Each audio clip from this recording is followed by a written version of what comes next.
Bismillahirrahmanirrahim. Assalamualaikum warahmatullahi wabarakatuh.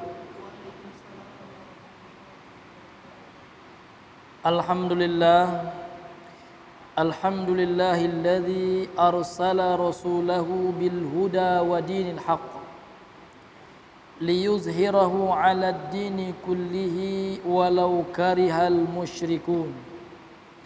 Ashhadu an la ilaha illallah wahdahu la syarika lah wa ashhadu anna Muhammadan abduhu wa rasuluh.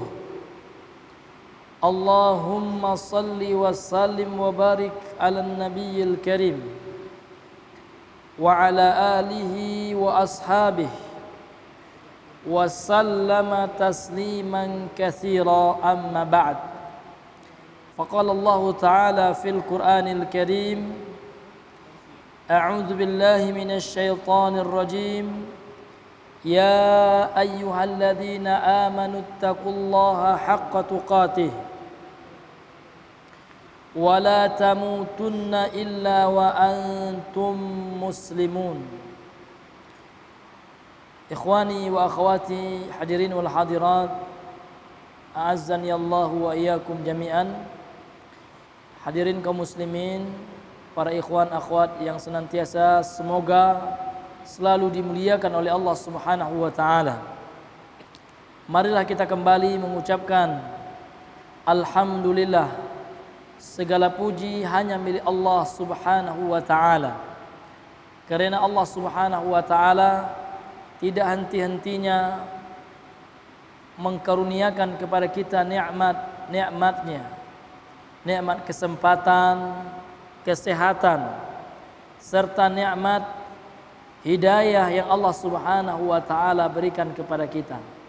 Sehingga pada malam hari ini alhamdulillah, insyaallah kita termasuk ke dalam orang-orang yang senantiasa mau mendengarkan tazkirah, mendengarkan peringatan-peringatan Allah Subhanahu wa taala berupa ayat-ayat sucinya Al-Quran, kemudian juga sunnah-sunnah yang mulia Nabi kita Nabi Muhammad sallallahu alaihi wasallam. Karena Allah Subhanahu wa taala mengatakan seraya memerintahkan kepada Rasulnya sallallahu alaihi wasallam untuk senantiasa menyampaikan tazkirah, menyampaikan peringatan ayat-ayat suci Al-Quran yang Allah wahyukan kepada beliau. Sebagaimana firman Allah Subhanahu wa taala di antaranya dalam surat Al-A'la ayat yang ke-9. Apa kata Allah Subhanahu wa taala? Fadzakir inna fa'atiz dzikra. Fadzakir inna fa'atiz dzikra. Berilah peringatan, kata Allah. Sesungguhnya peringatan itu bermanfaat. Bagi siapa? Dilanjutkan dalam ayat yang selanjutnya, ayat yang ke-10-nya, kata Allah Subhanahu wa taala, wa yatadzakkaru man yakhsha. Akan menjadi ingat orang-orang yang takut kepada Allah dengan memberikan peringatan Allah Subhanahu wa taala, dengan memberikan peringatan dari firman-firman Allah Subhanahu wa taala. Namun sebaliknya orang yang celaka, kata Allah, wa yatajannabuhal ashqa, maka orang-orang yang celaka akan menjauhi peringatan tersebut. Mereka tidak akan ingin mendengarkan ayat-ayat suci Al-Quran, kupasan-kupasan kandungan-kandungannya, peringatan-peringatan Allah di dalam ayat tersebut. Dan orang-orang yang berpaling ini akan kelak, na'udzubillah min zalik, Allah masukkan ke dalam neraka yang besar, kata Allah, api yang menyala-nyala. Wa yatajannabuhal ashqa alladzi yaslan naral kubra, yang akan masuk ke dalam narul kubra, naran kubra, api yang besar, yakni nerakanya Allah Subhanahu wa taala. Jadi di antara nikmat yang Allah berikan kepada seseorang, dia mau untuk mendengarkan tazkirah, peringatan-peringatan Allah dari Al-Quran, pengajaran-pengajaran Allah Subhanahu wa taala. Karena sesungguhnya Al-Quran, pengajaran Al-Quran, peringatan Allah ini akan bermanfaat hanya untuk orang yang beriman saja. Dalilnya mana? Dalam Al-Quran, dalam surah Az-Zariyat ayat yang ke-55. Kata Allah Subhanahu wa taala, "Wa dzakir fa inna dzikra tanfa'ul mu'minin." Dan berilah peringatan, kata Allah Subhanahu wa taala. Karena sesungguhnya peringatan itu akan bermanfaat, namun tidak semua orang. Ya, bagi orang yang beriman saja. Fa inna dzikra tanfa'ul mu'minin. Sesungguhnya peringatan itu hanya bermanfaat bagi orang-orang yang beriman. Adapun orang-orang kafir, orang-orang munafik, kata Allah Subhanahu wa taala, percuma, sama saja bagi mereka. Sebagaimana firman Allah dalam surah Al-Baqarah, sawaun alaihim, sama saja bagi mereka. A'anzartahum, apakah engkau berikan mereka peringatan, am lam tumzir, atau engkau tidak berikan peringatan, hum, mereka la yu'minun, tidak akan beriman. Jadi ini nikmat hidayah ini hadirin. Kita mau datang ke masjid, mendengarkan peringatan-peringatan Allah, mendengarkan kupasan-kupasan dari firman-firman Allah, kemudian bagaimana pemahaman para ulama sebagai warisatul anbiya, sebagai pewaris para nabi yang kita pelajari. Hadirin yang dimiliki Allah Subhanahu wa taala. Makanya kita harus senantiasa bersemangat, karena Nabi mengatakan dalam hadis sahih yang diriwayatkan oleh Al-Imam Ibnu Hibban, dan beliau mengatakan hadisun sahih, hadis yang sahih. Kemudian hadis ini juga disahihkan oleh Syekh Syuaib Al-Arnaud. Kata Nabi sallallahu alaihi wasallam, ihris ala ma yanfa'uka, bersemangatlah ya terhadap apa yang bermanfaat bagi kalian, wala ta'jiz, dan jangan kalian lemah. Wa in ghalabaka syai'un, apabila sesuatu mengalahkanmu, maksudnya engkau ditimpa sesuatu, faqul ma sya'allah, faqul qadarallahu ma sya'a fa'al. Qadarallahu wa ma sya'a fa'al. Katakanlah ini telah ditetapkan oleh Allah Subhanahu wa taala, dan kalau seandainya Allah menetapkan, mentakdirkan sesuatu, pasti akan terlaksana.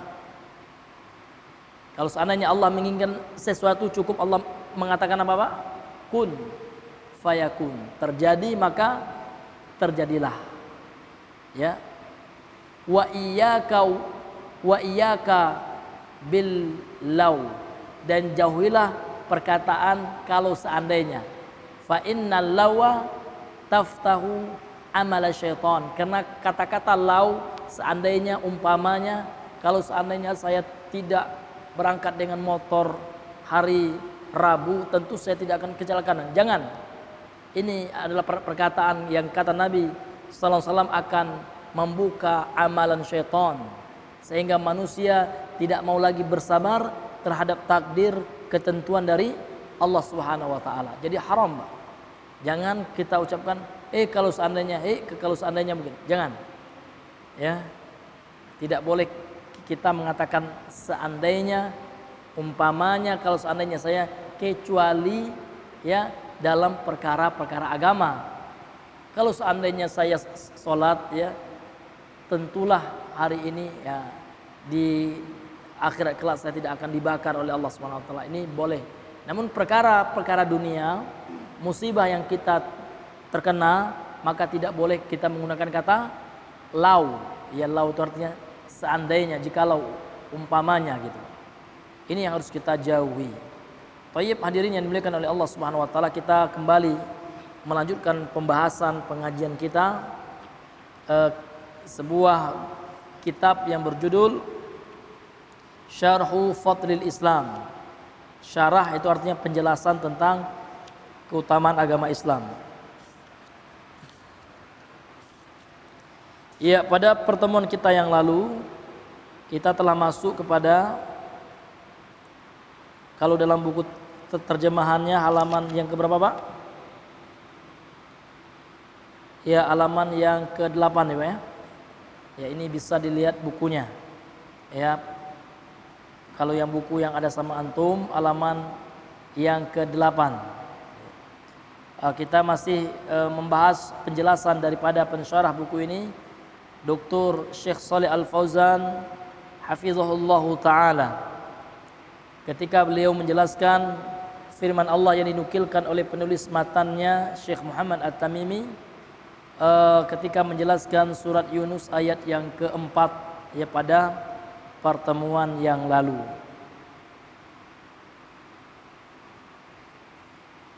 Ya.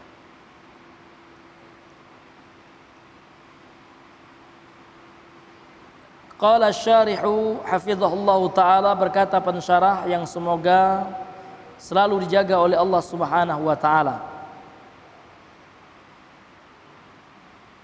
Kemudian kata beliau, wa hadza min ajaibi wastighfafil uqul. Ini adalah diantara keanehan, kemudian perendahan terhadap akal ya orang-orang yang beribadah kepada selain Allah, orang-orang yang menyembah kepada orang-orang yang telah meninggal, berdoa kepada mayit-mayit yang telah meninggal, ataupun berdoa kepada pepohonan, kepada patung-patung. Ini adalah diantara orang-orang yang tidak mempergunakan akal pada posisinya. Ini sesuatu yang ajaib katanya, sesuatu yang aneh. Kemudian bentuk istighfafal uqul ya, merendahkan akal. Kemudian beliau membawakan firman Allah Subhanahu wa taala, ini bisa dilihat dalam surat Al-A'raf ayat 194 ya. Ini ada pada halaman 8 ya. Maka kata Allah Subhanahu wa taala, innal ladzina tad'una min dunillahi ibadun amsalukum.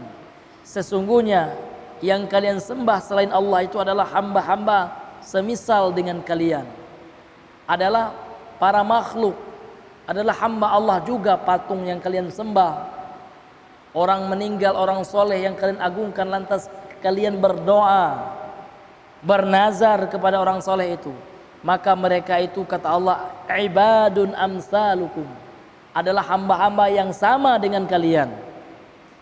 Fad'uuhum falyastajibu lakum in kuntum shadiqin.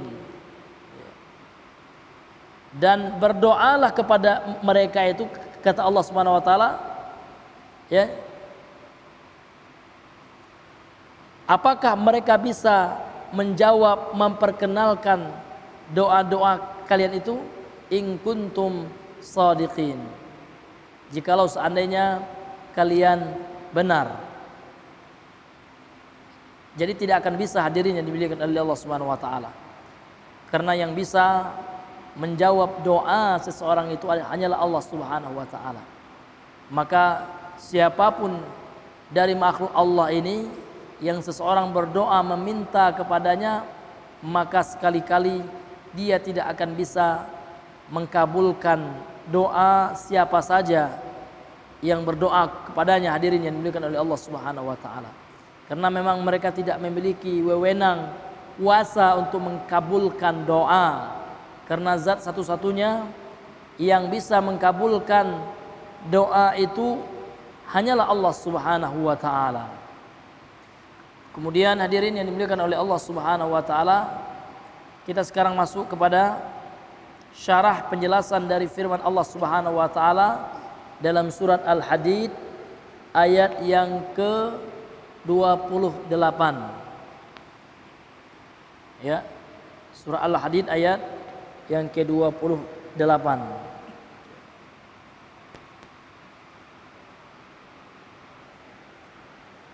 Ini kalau seandainya dalam buku ini,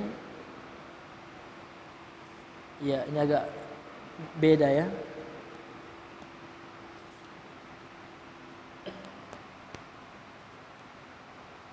Ya halaman 10 ya Pak ya. Sekarang buka halaman 10 dalam buku terjemahannya. Qala al-muallifu rahimahullahu ta'ala wa qawluhu ta'ala ya ayyuhalladzina amanu taqullaha wa aminu bi rasulihi yu'tikum kiflaini min rahmatihi wa yaj'al lakum nuran tamshuna bihi wa yaghfir lakum wallahu ghafurur rahim. Maka kata Allah Subhanahu wa taala di dalam surah Al-Hadid ayat yang ke-28 ini, Allah menyeru kepada orang-orang yang beriman, ya ayyuhalladzina amanu taqullaha, wahai orang-orang yang beriman, bertakwalah kalian kepada Allah, wa amanu bi rasulihi, dan berimanlah kalian kepada Rasulnya Muhammad sallallahu alaihi wasallam, yu'tikum kiflaini min rahmatihi, niscaya Allah Subhanahu wa taala akan memberikan kepada kalian dua kenikmatan dari rahmat Allah Subhanahu wa taala. Wa yaj'al lakum nuran tamshuna bihi, dan Allah akan jadikan untuk kalian cahaya yang kalian berjalan dengannya, yakni petunjuk Allah Subhanahu wa taala. Itulah hidayah. Wa yaghfir lakum, dan Allah akan mengampuni kalian. Wallahu ghafurur rahim, Allah adalah zat yang maha pengampun lagi maha penyayang. Dalam ayat ini hadirin yang dimuliakan oleh Allah Subhanahu wa taala, Allah Subhanahu wa taala memulai menghimbau, menyeru kepada orang-orang yang beriman. Yang pertama, seruan Allah itu adalah agar mereka senantiasa bertakwa kepada Allah.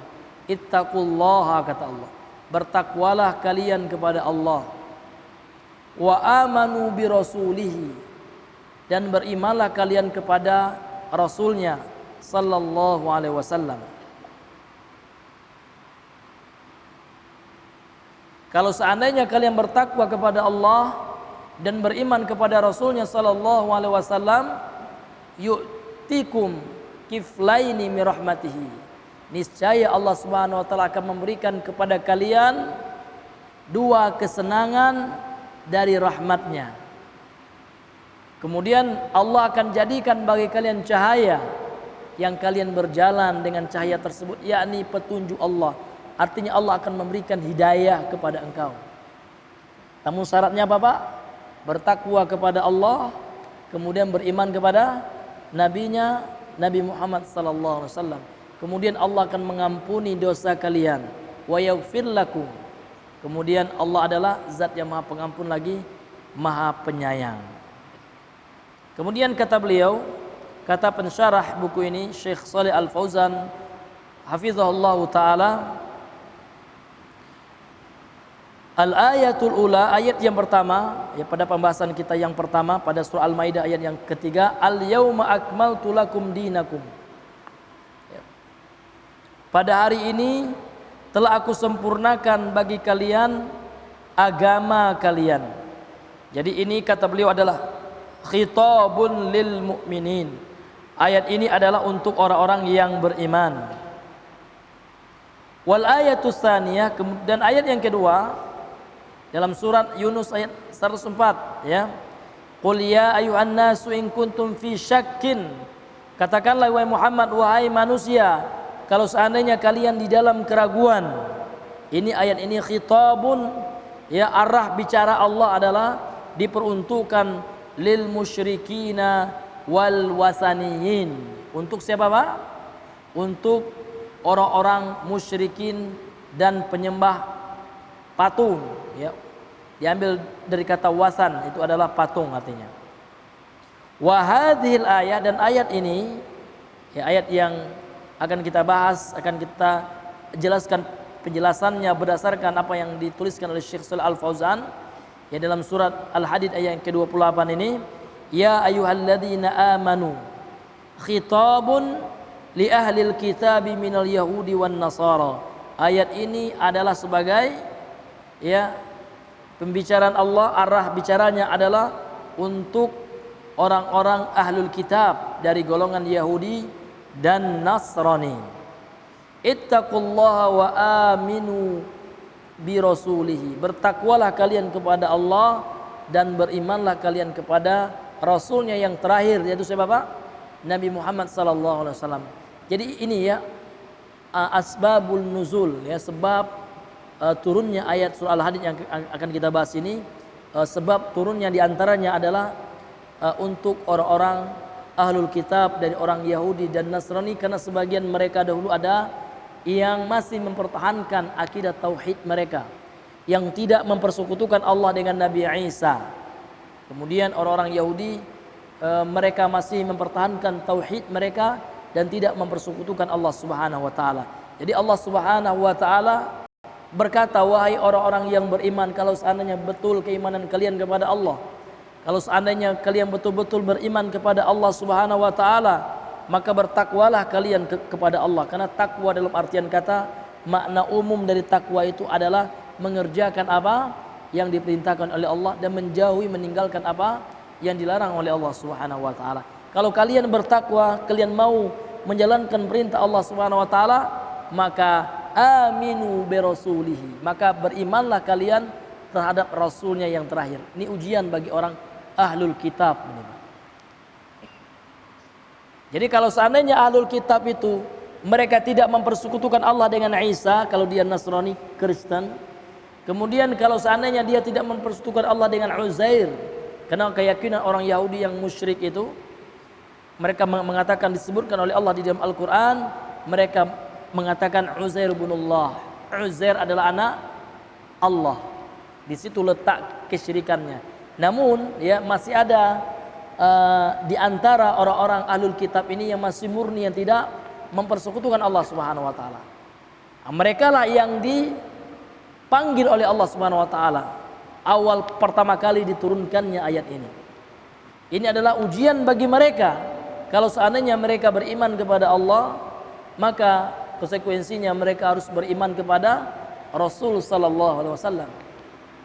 Dan kalau seandainya mereka tidak beriman kepada Rasul sallallahu alaihi wasallam, status mereka tetap menjadi orang kafir.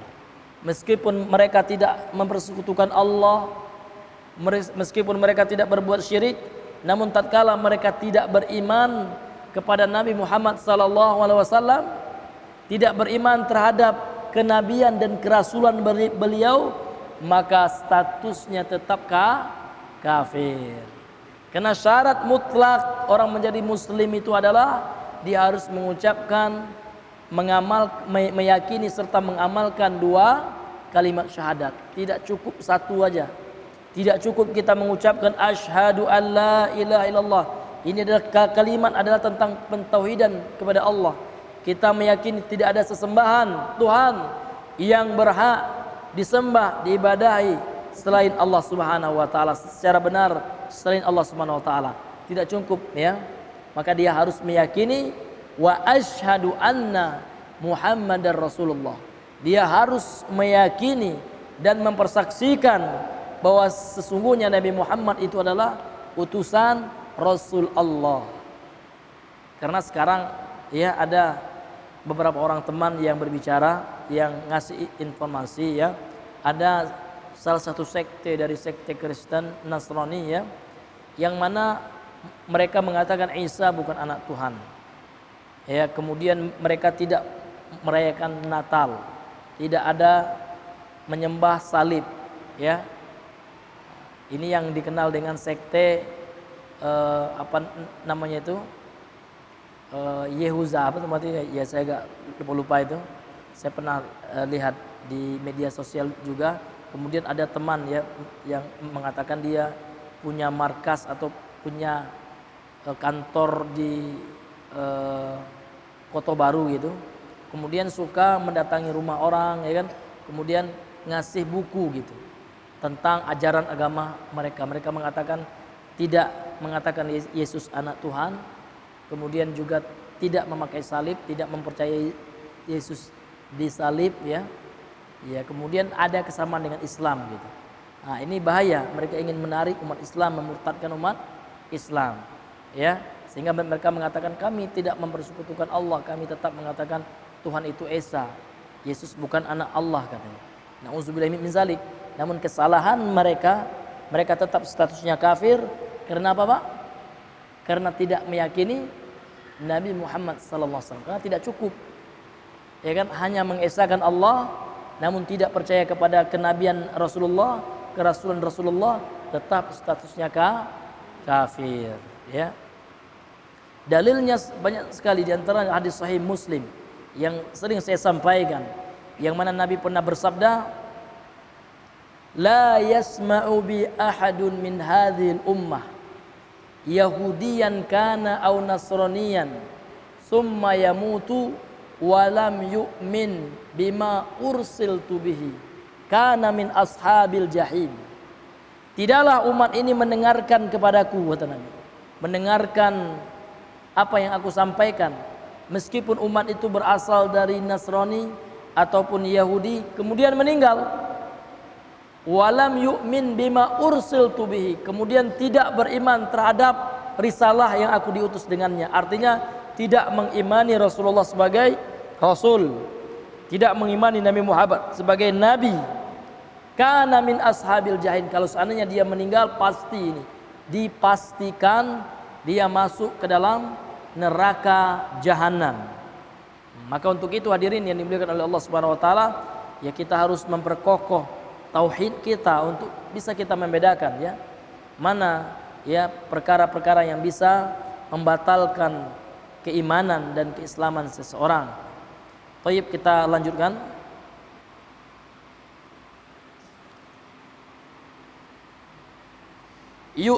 Yu'tikum kiflaini min rahmatihi ajrul imani bir rusulis sabiqin. Ini adalah ganjaran lantaran beriman kepada para rasul yang terdahulu. Wa ajrul imani bi Muhammadin sallallahu alaihi wasallam, dia akan juga mendapatkan ganjaran lantaran karena beriman kepada Nabi Muhammad sallallahu alaihi wasallam. Jadi di antara rukun iman itu adalah al-imanu bir rusul ya.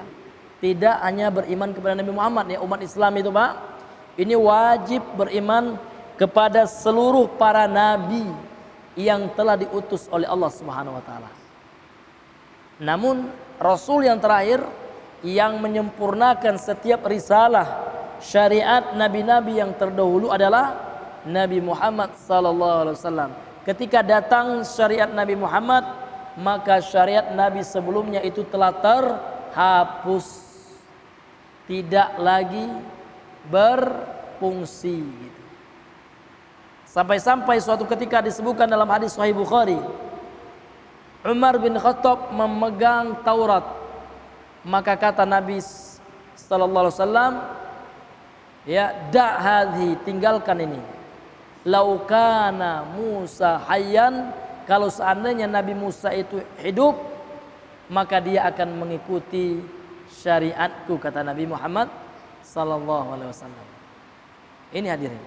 Jadi syariat-syariat yang terdahulu, syariat Nabi yang terdahulu ini akan bisa menjadi syariat bagi kita malam tukhalifu syariat Muhammadin sallallahu alaihi wasallam. Ini syaratnya.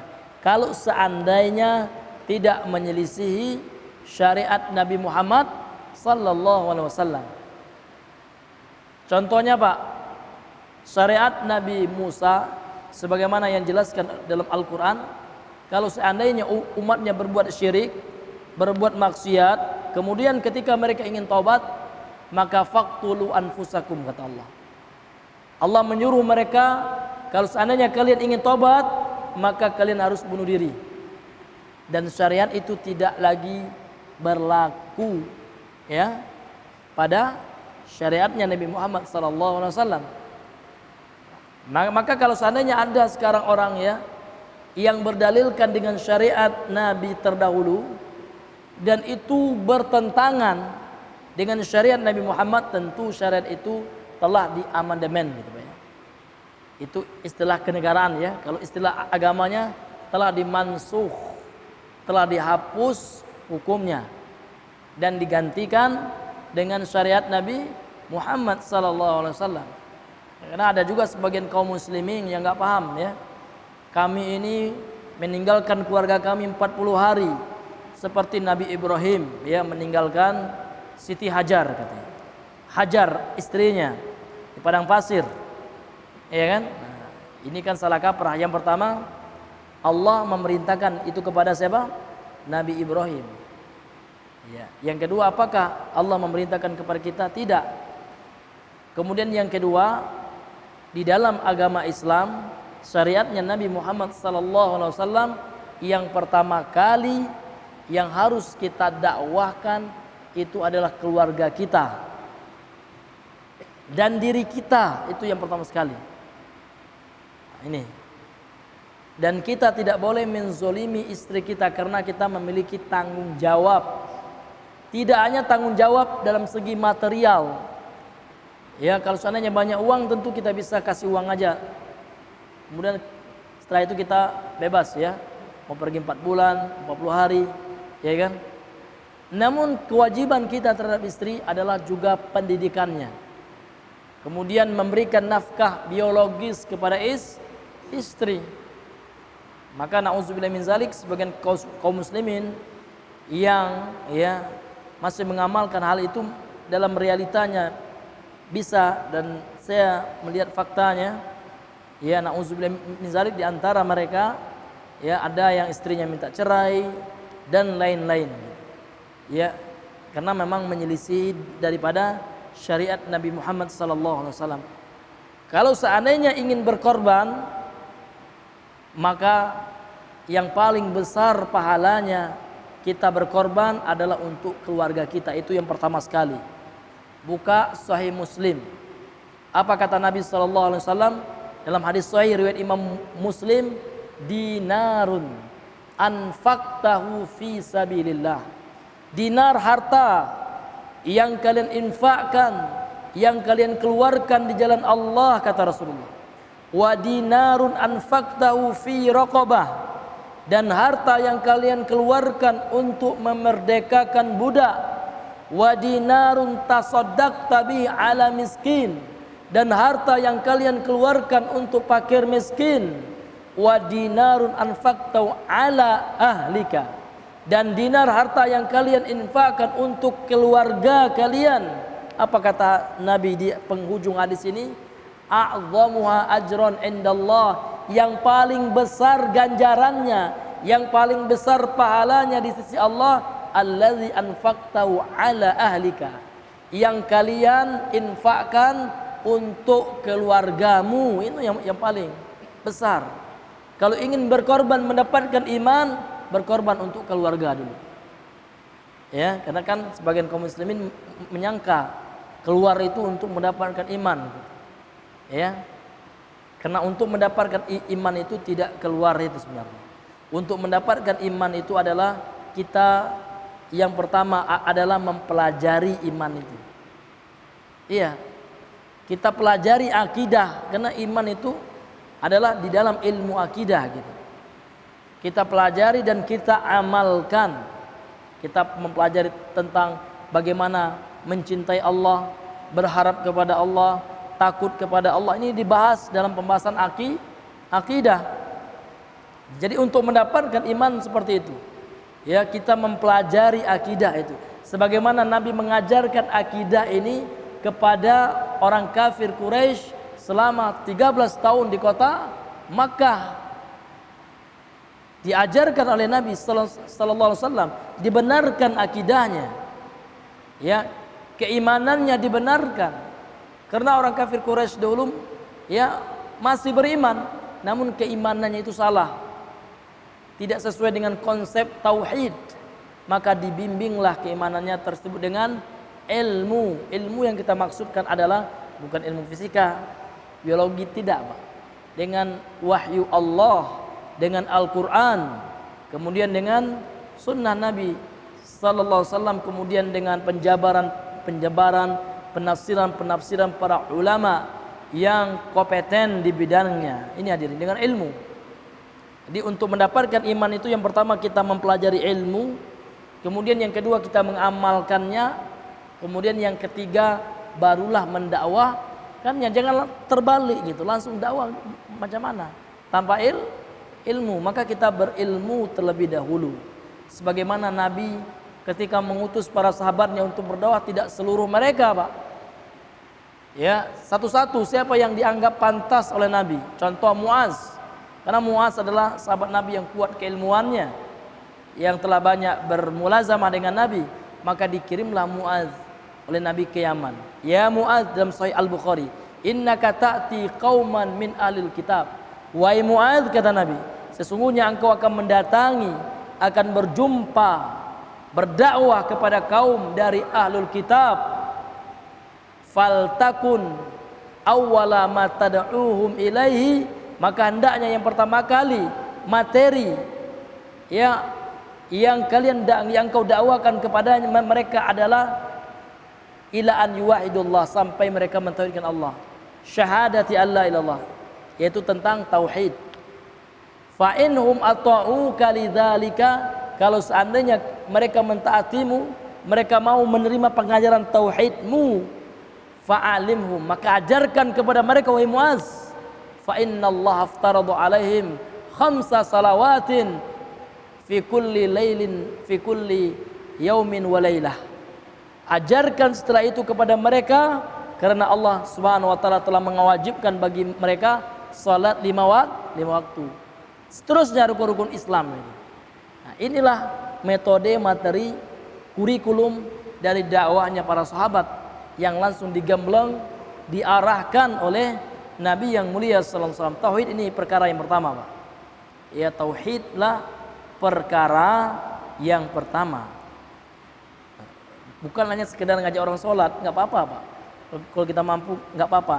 Nanti kan masalahnya orang itu nanya, apalagi yang awam ya, Pak, bagaimana sih sholat yang benar itu? Saya kan baru sholat juga, Pak, ya. Kan repot.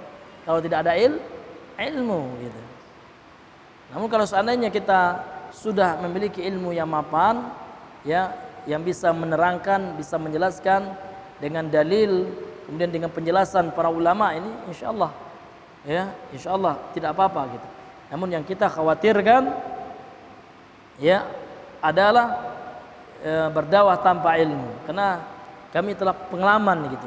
Ada di antara saudara kita kaum muslimin, ya, teman saya yang menceritakan, dia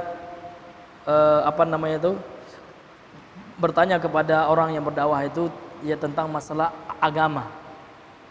Maka orang ini secara berani menyampaikan, ya, Nabi pernah bersabda, katanya, sampaikanlah meskipun engkau tidak tahu. Gimana pula gitu ya? Ada, ya, nabinya siapa itu yang mengatakan seperti itu? Sampaikanlah meskipun kamu tidak tahu. Ya, ini parah itu, ya. Nauzubillahi min zalik. Ya, ini karena berdakwah tanpa disertai dengan ilmu. Ini hadirin yang dimuliakan oleh Allah Subhanahu wa taala. Thayyib, hadirin yang dimuliakan Allah Subhanahu wa taala. Jadi yang dimaksud dengan firman Allah yu'tikum kiflaini min rahmatihi, artinya adalah Allah Subhanahu wa taala akan memberikan ganjaran pahala karena keimanan kepada rasul-rasul yang terdahulu, kemudian keimanan kepada siapa, Pak? Kepada kerasulan Nabi Muhammad sallallahu alaihi wasallam. Fal mu'minu min ahlil kitabi yu'ta ajrahu marrataini. Ajrul imani bil kitabi sabiqi wa ajrul imani bil kitabil mutaakhir. Fahadha fadlun azimun. Qala ta'ala ulaika yu'tauna ajrahum marrataini bima sabaru. Dan orang-orang yang beriman dari golongan ahlul kitab, maka mereka mendapatkan 2 ganjaran. Mereka diberikan ganjaran 2 kali. Yang pertama, ajrul imani bil kitabis sabiq. Yang pertama, ganjaran karena mereka beriman dengan kitab terdahulu, seperti kalau orang Nasrani beriman kepada Injil, kalau orang Yahudi beriman kepada Taurat. Wa ajrul imani bil kitabil mutaakhir. Kemudian ganjaran lantaran mereka beriman kepada kitab yang terakhir, yakni kitab Al-Qur'an. Fahadha fadlun azim. Inilah keutamaan yang besar yang Allah Subhanahu wa taala berikan kepada mereka, sebagaimana firman Allah dalam ayat yang lain dalam surah Al-Qasas ayat yang ke-45, afwan, ayat ke-54. Kata Allah Subhanahu wa taala, ulaika yu'tauna ajrahum marrataini bima sabaru. Merekalah orang-orang yang mendapatkan ganjaran mereka 2 kali. Mereka mendapatkan 2 kali ganjaran gitu. bima sabaru, disebabkan kesabaran mereka. Ayat ini adalah untuk orang-orang ahlul kitab, yang mana mereka beriman kepada kitab-kitab yang terdahulu, kemudian beriman kepada kitab yang terakhir, yakni kitab Al-Quran yang diturunkan oleh Allah Subhanahu wa taala kepada Rasulnya Muhammad sallallahu alaihi wasallam. Wa yaj'al lakum nuran, ya, dan dia Allah akan menjadikan bagi kalian cahaya, nurul basirah, yaitu cahaya ilmu, karena al-basirah maknanya adalah al-ilmu, sebagaimana firman Allah dalam surat Yusuf, ya, ketika Allah mengatakan, qul, katakanlah wahai Muhammad, hadhihi sabili, ini adalah jalanku, jalannya Nabi Muhammad dan para sahabatnya. Ad'u ilallah, aku mengajak berdakwah ke jalan Allah, bukan berdakwah kepada kelompok, bukan berdakwah kepada yayasan, organisasi, tidak, Pak. Kita mengajak orang bukan masuk kelompok aku yuk, tidak. Kita mengajak orang kepada Al-Quran, kita mengajak orang kepada As-Sunnah, dan kita mengajak orang untuk memahami Al-Quran sesuai dengan pemahaman para sahabat. Kenapa kita harus ikut sahabat? Karena Allah yang memerintahkan. Di mana, Ustaz? Kok antum sampai mengatakan Allah yang memerintahkan kita untuk ikut pemahaman sahabat? Ya, Allah mengatakan dalam surat At-Taubah ayat yang ke-100. Bisa dibuka ya, At-Taubah ayat 100. Apa kata Allah Subhanahu wa taala? Was-sabiqunal awwalun. Dan orang-orang yang pertama kali masuk Islam, siapa itu, Pak? Para sahabat. Minal muhajirin wal ansor, dari golongan muhajirin dan ansor. Sahabat ini, sahabat muhajirin yang berhijrah dari Makkah ke Madinah, dan sahabat ansor yang menetap di kota Yathrib, di kota Madinah. Orang-orang yang terdahulu masuk Islam, ya, muhajirin dan ansor. Walladzina taba'uhum, dan orang-orang yang mengikuti mereka. Apa yang dimaksud dengan mengikuti mereka? Mengikuti cara beragama mereka, mengikuti bagaimana mereka berakidah, bagaimana mereka beribadah. Ini yang kita ikuti, hadirin yang dimiliki Allah Subhanahu wa taala. Ustadz, kita kan sekarang hidup jauh di masa sahabat, ya. Bagaimana? Kita kan nggak hidup di masa sahabat, Ustadz. Bagaimana kita tahu itu suatu agama, pemahaman itu adalah pemahaman sahabat? Makanya kita belajar, ya. Ulama telah meriwayatkan bagaimana ijma'nya para sahabat, bagaimana ibadahnya para sahabat. Bahkan salah seorang ulama saja, saya ambil misal contoh satu buku yang berjudul Al-Musannaf. Ada suatu buku yang tebalnya kalau saya tidak salah itu 20 jilid, Pak. Nama bukunya, kitabnya Al-Musannaf, yang ditulis oleh Syekh Abu Bakar bin Abi Syaibah, salah seorang ulama ahli hadis. Ini contohnya, masih banyak buku-buku yang lain. Dan buku yang 20 jilid yang beliau miliki itu, yang berjudul Al-Musannaf itu, seluruhnya berisi keterangan asar-asar para sahabat, bagaimana ibadahnya sahabat, ya. Ini hadirin yang Allah Subhanahu wa taala. Kemudian Bapak juga bisa buka buku-buku hadis. Nah, ini semuanya akan menjelaskan tentang sahabat, karena yang meriwayatkan hadis itu siapa, Pak? Sahabat. Ada Musnad Imam Ahmad, Musnad Ad-Darimi, ya kan? Kemudian ada Musnad Imam Abdul Razak As-San'ani. Kemudian ada Kutubut Tis'ah, 9 kitab hadis. Semuanya itu sudah lengkap, hadirin. Tinggal kita lagi mempelajarinya. Dan para ulama kita telah menjelaskan, yang meriwayatkan apa saja ibadah-ibadah pemahaman agamanya para sahabat. Sampai-sampai kata Al-Imam Ibnu Katsir rahimahullahu taala, kata beliau, ini di dalam tafsirnya nih, Pak, ya.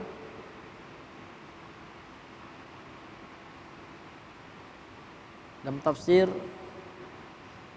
Ibnu Katsir ini, Pak, ya.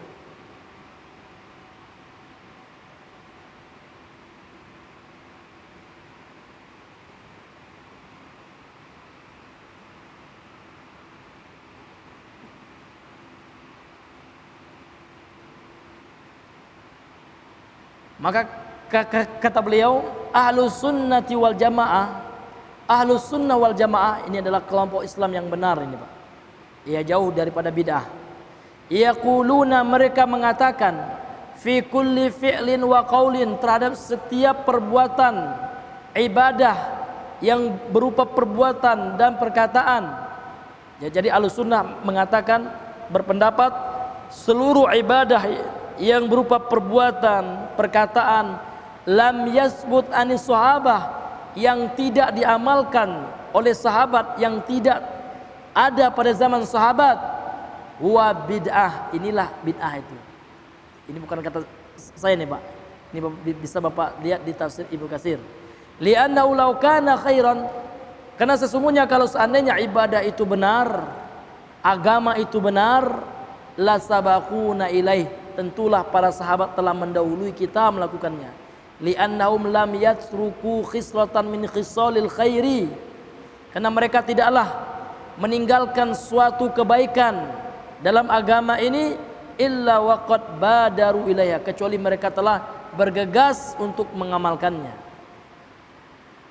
Makanya Imam Malik pernah mengatakan, malam yakun dinun, malam yakun dinan fi zamani sahabah, lam yakun dinan fi hadza zaman abadan. Apapun yang merupakan, apapun yang bukan bagian agama, yang bukan merupakan agama pada masa sahabat, maka pada hari ini, pada masa ini, kata Imam Malik, dia bukanlah agama selama-lamanya. Jadi apapun yang dibuat ritual agama yang tidak ada pada masa sahabat, maka pada hari ini dia bukanlah agama. Ya kan? Jadi ini sebagai barometer hadirin. Jadi kalau sekarang ada orang maulid Nabi misalkan ya, lihat sahabat melakukannya. Ya kan, ngumpul enggak sahabat 12 Rabiul Awal, yuk kita ngumpul ya. Kalau ada tolong bawakan riwayatnya. Ini adalah rumus yang diberikan oleh para ulama gitu. Bukan kita yang bilang, bukan Wahabi ya Pak ya. Kalau ingin protes Imam Ibnu Katsir yang bilang Pak. Iya Pak. Iya. Ini bisa saya bawakan kopian nanti karena kitabnya tinggal ya, perkataan lengkap daripada Imam Ibnu Katsir rahimahullahu taala. Ini hadirin, maka kita wajib mengikuti mereka para sahabat itu. Apapun yang tidak merupakan agama diamalkan, ibadah, ritual, beda dengan masalah dunia Pak. Kalau handphone, ya, meskipun nggak ada di zaman sahabat nggak apa-apa. Kena handphone, HP, ya, tas, ini adalah masalah dunia. Dalam Sahih Muslim, Nabi ditanya oleh sahabat, bagaimana cara mencangkuk kurma? Maka Nabi menjawab, antum a'lamu bi umuri dunyakum. Dalam masalah dunia kalian lebih paham, kalian lebih alim, lebih tahu tentang masalah dunia. Namun kalau seandainya masalah agama, Rasulullah lah dan para sahabatnya lah tuntunan bagi kita hadirin yang dimuliakan oleh Allah Subhanahu wa taala. Ya. Thayyib, hadirin yang dimuliakan Allah Subhanahu wa taala, mengingat waktu sudah masuk jam 9, mungkin ini saja yang bisa kami sampaikan. Semua yang benar itu datang dari Allah semata, kemudian yang salah, khilaf, lupa dan keliru itu dari diri kami pribadi dan dari syaitan yang terkutuk. Subhanakallahumma bihamdika asyhadu an la ilaha illa anta astaghfiruka wa atubu ilaihi. Assalamualaikum warahmatullahi wabarakatuh.